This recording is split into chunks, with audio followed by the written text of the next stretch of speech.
CM योगी का दावा, पहले चरण की यूपी की सभी 8 सीटों को जीतेगी भाजपा। सूबे के मुख्यमंत्री योगी आदित्यनाथ ने कहा है कि पहले चरण में उत्तर प्रदेश की 8 लोकसभा सीटों पर कमल खिलेगा। उन्होंने कहा है कि विकास से वंचित करने और आस्था से खिलवाड़ करने वाले सपा, बसपा और कांग्रेस की किस्मत पर अलीगढ़ का ताला लगेगा। मुख्यमंत्री सोमवार को नुमाइश मैदान में अलीगढ़ संसदीय क्षेत्र के भाजपा प्रत्याशी सतीश गौतम और हाथरस संसदीय क्षेत्र के प्रत्याशी अनूप प्रधान के समर्थन में आयोजित जनसभा को संबोधित कर रहे थे। लगभग 7.20 मिनट के भाषण में उन्होंने प्रधानमंत्री नरेंद्र मोदी के 10 वर्षों में किए गए कार्यों का बखान किया और विपक्षी दलों की कारगुजारी बताई। सीएम ने कहा कि पहले चरण में देश की 102 लोकसभा सीटों के चुनाव में जिस प्रकार का उत्साह जनता के मन में रहा है, उससे भाजपा को जनता का आशीर्वाद प्राप्त हो रहा है। उत्तर प्रदेश में 8 लोकसभा सीटों पर विपक्षी दलों का कोई खाता नहीं खुलने जा रहा है।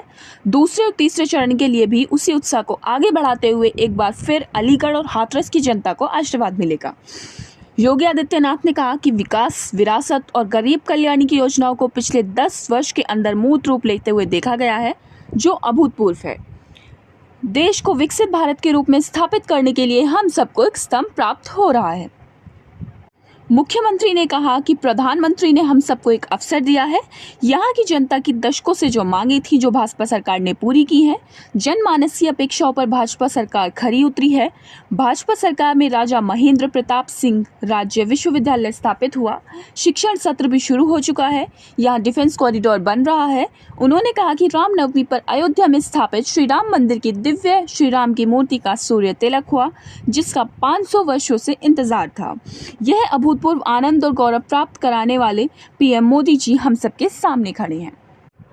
मुख्यमंत्री ने कहा कि सपा, बसपा और कांग्रेस ने विकास से वंचित किया, आस्था से खिलवाड़ कर सुरक्षा में सेंध लगाने का प्रयास किया।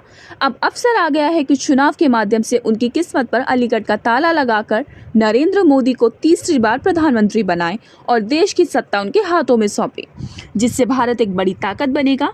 विकसित और आधुनिक भारत बनाने के लिए मोदी जी के स्वर से देश का स्वर जुड़ रहा है। उनके साथ अलीगढ़ और हाथरस का स्वर भी जुड़ रहा है।